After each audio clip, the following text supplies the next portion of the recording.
నమస్తే అండి. నా పేరు సుధారాణి. మాది ఎండపల్లి గ్రామం. అయితే మా ఇద్దరు పిల్లలు కూడా అదే స్కూల్లో చదవడం జరుగుతుందండి. గత కొంతకాలం నుంచి అంటే కొన్ని సంవత్సరాల నుంచి కూడా వివక్ష జరుగుతుందండి. పిల్లలొచ్చి చెప్పేవారు మా దగ్గరకొచ్చి, మమ్మీ ఇలా అంటున్నారు, అలా అంటున్నారు అని చెప్పేవారండి. కానీ మేము పెద్దవాళ్ళుగా ముందుకి వెళ్ళలేక ప్రభుత్వం గురించో లేకపోతే పెద్దవాళ్ళు అక్కడున్న వాళ్ళ గురించి ఆలోచించో, టీచర్స్ గురించి ఆలోచించో మేము వాళ్ళనెళ్ళి అడిగేవాళ్ళం కాదండి. వాళ్ళు తెలుసుకుంటారు కదా, మారుతారు కదా, మా పిల్లల్ని అదే వాళ్ళు తెలుసుకొని మారి పిల్లల్ని మీద ఇలా వివక్ష చూపించరు కదా అనుకునేవాళ్ళమండి. కాకపోతే అది బాగా శృతి మించిపోయిందండి. అక్కడ ఉన్న హెచ్ఎం గారు తల్లిదండ్రులని నువ్వు ఈ పని చేస్తున్నావు, వాళ్ళ ఇంటి దగ్గర పని చేస్తున్నావు, వీళ్ళ ఇంటి దగ్గర పని చేస్తున్నావు అనడం, మీ నాన్న తాగేసి చనిపోయాడు, లేకపోతే మీ నాన్న ఇలాగయ్యాడు, నువ్వు ఇలాగైపోతావు, మీ అమ్మ వాళ్ళ దగ్గర వీళ్ళ దగ్గర గిన్నెలు తోముకొని బ్రతుకుతుంది, నువ్వు కూడా ఇలాగే తోముకొని బ్రతుకుతావు అని పిల్లల్ని అనడం బాగా ఎక్కువైపోయిందండి. ఆ మిగతా పిల్లలు వచ్చి తల్లిదండ్రులకు చెప్పడం, బాధపడడం ఇలా జరుగుతూ ఉండేదండి. అయితే ఈ ఇంగ్లీష్ సార్ ఏమో ఈ కుల వివక్ష, మీ జాతి ఇంతేరా, మీరు ఇంతే మారరా, అటువైపు నుంచి వచ్చిన వాళ్ళని అంటే ఇక్కడ ఈ ఎస్సీ పిల్లల్ని ఒకలా చూసి ఓసీ పిల్లల్ని ఒకలా చూసేవారంటండి. వాళ్ళనేమో లోపల కూర్చోబెట్టి ఈ పిల్లల్నేమో బయట కూర్చోబెట్టడం, వివక్ష బాగా ఎక్కువగా చూపించడం జరిగిందండి. అయితే పిల్లలు తట్టుకోలేక ఒకరోజు వచ్చి తల్లిదండ్రులకు చెప్పడం జరిగింది. అయితే ఇక్కడ ఉన్న ఒక తమ్ముడు వెళ్ళి అడగడం జరిగిందండి. ఆ రోజు వెళ్తే హెచ్ఎం గారు మాట్లాడితే అక్కడతో పునిస్టాప్ అవునండి. కానీ అతను మాట్లాడకుండా వీళ్ళతో నేను మాట్లాడడం ఏంటని రెక్లెస్గా బయటకు వెళ్ళిపోవడం జరిగింది. ఆ తర్వాత రోజు మేమందరం వెళ్ళి తల్లిదండ్రులుగా అందరం వెళ్ళి ధర్నా చేసామండి. ధర్నా చేసిన తర్వాత కూడా ఎంఈఓ గారు వచ్చారు, అలాగే ఇక్కడ పోలీస్ గారు, ఇన్స్పెక్టర్ గారు, ఎస్ఐ గారు వచ్చి అక్కడితో సర్దుమణిగించారండి.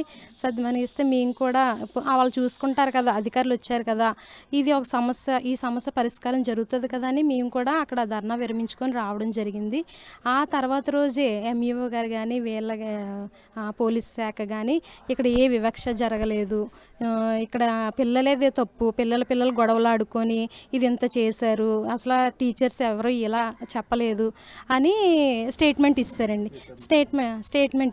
స్టేట్మెంట్ ఇస్తే అప్పుడు మళ్ళీ మాకు బాధ అనిపించింది. ఇదేంటి పిల్లలు ఇంత బాధపడ్డారు, మేము వెళ్ళి ఇంత ధర్నా చేసాము, మాకు ఏం న్యాయం జరగలేదని రిటర్న్గా మా దళిత నాయకులు వచ్చారండి. బొజ్జా ఐశ్వర్య గారు వచ్చారు.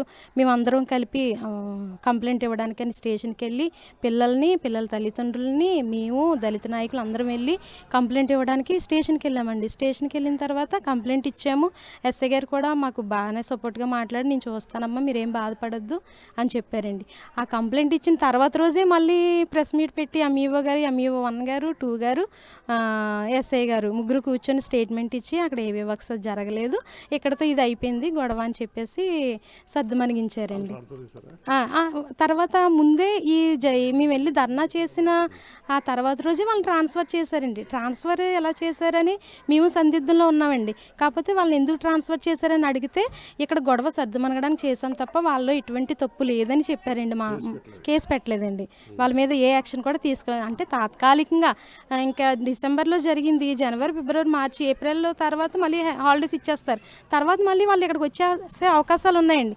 తాత్కాలికంగా డిప్యుటేషన్ మీద వెళ్ళినట్టు ట్రాన్స్ఫర్ జరిగిందండి. అది విచారణ పోలీసు వారు వచ్చి కానీ లేకపోతే ఎంఈఓ గారు వచ్చి కానీ బాధితుల దగ్గరకు వచ్చి కానీ ఎవరు చేయలేదండి. అదే గవర్నమెంట్ నుంచి కూడా ప్రభుత్వం నుంచి కూడా ఈ బాధితుల దగ్గరకు వచ్చి మీకు జరిగిందా లేదా ఏంటి సమస్య అని ఒక్కరు కూడా వచ్చి అడగలేదండి. మా దళిత నాయకులే, మా ప్రశ్న శ్రావణ్ గారు వచ్చి మాట్లాడి, దళిత నాయకులందరూ వచ్చి మాట్లాడి చేశారు తప్ప ఎవ్వరూ మా దగ్గరకు వచ్చి ఏం జరిగిందని కూడా అడగలేదండి. లెటర్లు పిల్లలతో అది ఆ తర్వాత ఈ విషయం జరుగుతూనే ఉందండి. పిల్లలతో మా పాప 10th క్లాస్ అండి, మా పాపతో కూడా భయపెట్టి స్వయంగా ఎంఈఓ గారే క్లాస్కి వచ్చి ఇక్కడ ఏమీ జరగలేదని మీరు రిటర్న్గా రాసి ఇవ్వాలి మాకు అని చెప్పి భయపెట్టి లెటర్స్ రాయించుకున్నారండి. ఆ లెటర్స్ కూడా మా దగ్గర ఉన్నాయి. అది కాకుండా ఇక్కడ మిడ్ డే మీల్స్గా పనిచేస్తుందండి మా ఎస్సీ ఆవిడతో తెల్లవారి 4 గంటల నుంచి ప్రతి తల్లిదండ్రుల ఇంటికి వెళ్ళి 5గురు ఇంట్లోకి వెళ్ళి 4 గంటల నుంచి ఆవిడ అక్కడ ఏమీ జరగలేదు, మాదే తప్పు, మా ఉద్రేకంతో మేము టీచర్స్ని అన్నాము, మాకు తెలియక ఎవరో ప్రమేయంతో మేము ఇలాగా చేసాము, ధర్నాలు చేసాము, మాదే తప్పు అన్నట్టు మ్యాటర్ అంతా ఉందండి. అందులో కింద ఆ మ్యాటర్ ఏమి చూపించకుండా సంతకాలు పెట్టించేసుకుని తల్లిదండ్రులతో, అంటే కొంచెంమంది చదువుకుంటారు, కొంచెంమంది చదువుకోలేని వాళ్ళు ఉంటారు కదండి, అలాంటి వాళ్ళ దగ్గరికి వెళ్ళి సంతకాలు పెట్టించేసుకుందండి. అది ఆ పెట్టించేసుకున్న తర్వాత ఆ పిల్లాడు వచ్చి నాకు చెప్పాడండి, ఇలాగా అక్క ఎందుకో సంతకాలు పెట్టించుకున్నారు ఆవిడ వచ్చి అంటే, వెంటనే వెళ్ళి మేము ఆ లెటర్లు లాక్కోవడం జరిగింది. లెటర్లు రాగానే ఇంక షాక్ అండి మాకు. అదే ఆ లెటర్ కానీ వాళ్ళ చేతులకి వెళ్తే ఇప్పుడు అసలు మేము ఏమీ చేయలేకపోదామండి, ఇంత పోరాటం కూడా చెయ్యకపోదాం. న్యాయం కోసం ఇప్పుడు మేము జడ శ్రావణ్ కుమార్ గారిని అడగడం జరిగిందండి. ఇక్కడ ఎక్కడ న్యాయం జరగలేదండి. కలెక్టర్ గారి దగ్గర కానీ, ఎస్పీ గారి దగ్గర కానీ, ఇక్కడ కానీ ఎక్కడ న్యాయం జరగలేదు. మేము కోర్టును ఆశ్రయించడం జరిగిందండి. హైకోర్టుకి వెళ్ళామండి. మా మీద దయ ఉంచి శ్రావణ్ కుమార్ గారు ఈ కేసు టేకప్ చేసుకున్నారండి. ఇప్పుడు వారం రోజులు టైం ఇవ్వమని చెప్పారు. మరి కోర్టు వారన్నా మాకు న్యాయం చేస్తారని మా పిల్లల తల్లిదండ్రుల పక్షాన, అందరి పక్షాన నేను అడుగుతున్నానండి. న్యాయస్థానం మీద నమ్మకం ఉందండి. కంపల్సరీ మాకు న్యాయం జరుగుతుందని మేము కోరుకుంటున్నామండి. వివక్ష జరగకూడదండి. ఆ టీచర్స్ ఎక్కడున్నా సరే ఇలా మాట్లాడకూడదని వాళ్ళకి బుద్ధి రావడానికి మేము ఈ ప్రయత్నాలు చేస్తున్నామండి. నా పేరు సుధారాణి అండి. అంటే మేము ప్రిన్సిపాల్కి ముందు 3 సార్లు చెప్పడం జరిగిందండి, ఇలాగా చేయడం కరెక్ట్ కాదు, పిల్లల్ని కులం పేరు పెట్టి తిట్టడం కరెక్ట్ కాదండి, మీ ప్రవర్తన మార్చుకోండి అని చెప్పడం జరిగింది. మరి అతని ప్రవర్తన ఏమాత్రం కూడా మారలేదు.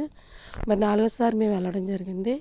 వెళితే అతను కొంచెం గేరుగా సమాధానం చెప్పడం జరిగింది. మేము బయట కూర్చుని మరి అక్కడే కూర్చుని మేము కార్యక్రమం చేయడం జరిగింది. ఎందుకంటే అతను ఎవరితో చెప్పుకున్నా నన్ను ఏం చేస్తారో అన్న ఇది మీద అతను గర్వంగా మాట్లాడడంలో మాస్టర్లు ముగ్గురు కూడా సపోర్ట్ ఉన్నారండి. అయితే ఇక్కడి నుంచి అయితే వాళ్ళని జాబ్లోంచి అయితే ఏం తీసేయలేదు కానీ ఏదో ట్రాన్స్ఫర్ చేశారంతే, అది పెద్ద పనిష్మెంట్ కాదు వాళ్ళకి.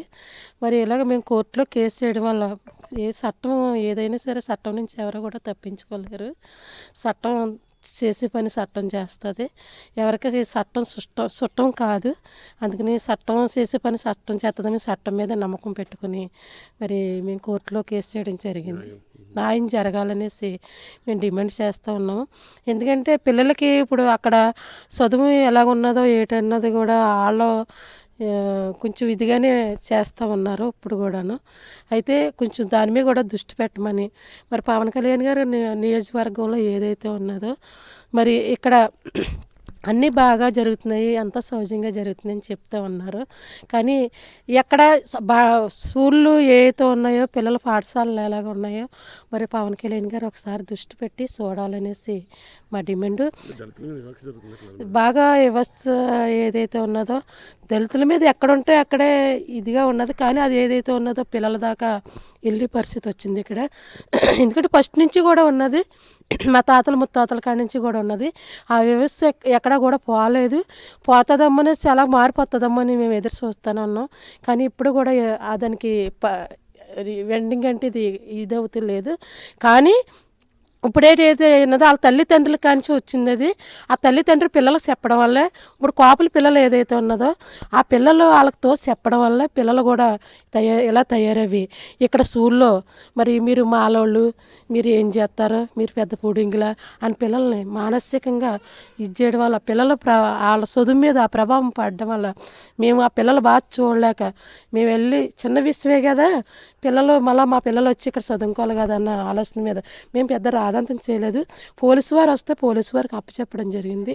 కానీ పోలీసు వారు పట్టించుకోలేని పరిస్థితిలో మరి వాళ్ళే మీడియా ముందు మళ్ళీ వాళ్ళే ఇక్కడ ఏమి జరగలేదని ప్రెస్ మీట్ కూడా పెట్టడం జరిగింది. దాని మీద మేము సుప్రీంకోర్టులో కూడా కేసు వేయడం జరిగింది, హైకోర్టులో కూడా మేము కేసు వేయడం జరిగింది. మా పిల్లలకి న్యాయం జరగాలనేసి మా పిల్లల పట్ల, ఎందుకంటే చట్టం ఎవరికి చుట్టం కాదు. పోలీసు వారు తప్పు చేసినా, మామూలు సాధారణ ప్రజలు తప్పు చేసినా వాళ్ళ పని వాళ్ళు చేస్తారు. కాబట్టి మేము వాళ్ళని, మాకు న్యాయం జరగాలనేసి, ఎందుకంటే మళ్ళా ఇలాంటి పరిస్థితులు ఏ స్కూల్లో కూడా ఉండకూడదు అనేసి, ఇక్కడే కాదు మరి ఇలాగా ఒక 4-5 దిక్కుల ఇలా జరగడం జరిగింది. ఇలాగే ఉంటుంది. కుల వివక్ష అంటే ఇది బాగా విపరీతంగా ఉన్నది ఈ తూర్పుగోదావరి జిల్లా మండలంలో. ఈ పిఠాపురం సంబంధించి ఈ నియోజకవర్గం ఎక్కడైతే ఉన్నదో కంపల్సరీగా ఇలాంటి హింస అంటే ఇది కంపల్సరీగా ప్రతి దిక్కున కూడా ఎదుర్కొంటూ ఉన్నాము. ఇక్కడంటే ఇది కొంచెం మార్పు కల్పించేలాగా కొంత గట్టి చర్యలు అంటే పవన్ కళ్యాణ్ గారు నా నియోజకవర్గంలో నేను బంగారు పరిపాలన ఇస్తున్నానని చెప్పాడు. బంగారు పరిపాలన అవసరం లేదు, కానీ ఇక్కడ ప్రజలు ఎలాగున్నారు, ఇక్కడ ప్రజలు ఎలా తింటున్నారు, ప్రజల పట్ల స్కూళ్ళు ఎలాగుంటున్నాయి, పిల్లలకి ఇది చదువు ఎలాగ చెప్తా ఉన్నారు, అక్కడ భోజనం ఎలాగుంటుంది, వాళ్ళ సౌకర్యాలు ఎలాగుంటున్నాయి అన్నది ఈ మండలంలో అన్ని విధాలుగా చూసుకోవాలనేసి మేము పవన్ కళ్యాణ్ గారికి హెచ్చరిస్తూ ఉన్నాము. అలాగే మా సిపిఎం లిబరేషన్ పార్టీ నుంచి కూడా మేము కూడా గట్టిగానే మేము కమిటీ ఓటేసాం. దీని పట్ల పిఠాపురాన్ని మేము 150 మందితోటి అన్ని ఏంటంటే అన్ని పార్టీ వాళ్ళతోటి కూడా మేము కమిటీ కూడా వేయడం జరిగింది. మేము వదిలిపెట్టాం, ఎందుకంటే మేము గట్టి నిర్ణయాలే తీసుకుంటాము. దీని మీద దేనికైనా సరే మేము సిద్ధమై నడిపిస్తాము. ఏదైనా సరే విడిచిపెట్టాం. ఈ పరిస్థితి మళ్ళీ ఎప్పుడు కూడా ఉన్న పిల్లలు కూడా అప్పటి నుంచి కూడా పిల్లలకు ఉంటుంది డిఫరెన్స్లోకి వెళ్ళి చదువు మీద కూడా దృష్టి పెట్టలేకపోతున్నారు. ఇప్పుడున్న పాఠశాల కూడా ఎలా జరుగుతుంది ఏంటి అన్నది కూడా దాని మీద కూడా దృష్టి పెట్టి, ఇప్పుడు ఉన్న మాస్టర్లు కానీ ఎలాగ చెప్తున్నారు ఏటన్నది కూడా వాళ్ళ మీద కూడా దృష్టి పెట్టి ఇది చేస్తారనేసి మీ పవన్ కళ్యాణ్ గారు ఏదైతే ఉన్నదో సార్ మేము ఒకటే చెప్తున్నాము. మా నియోజకవర్గంలో ఇది పిఠాపురం అంటే ఎమ్మెల్యే గారు తాలూకా అని చెప్తా ఉంటున్నారు.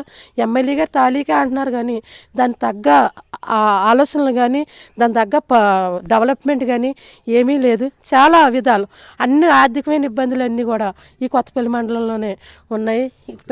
ప్రతి విషయం కూడా అంటే ఇలా స్థలాల కానించి ప్రతిదీ కూడా. నా పేరు శీల వప్పలరాజు, ఎండపల్లి, సిపిఎం లిబరేషన్ పార్టీలో మహిళా సంఘం ప్రెసిడెంట్గా చేస్తున్నాను.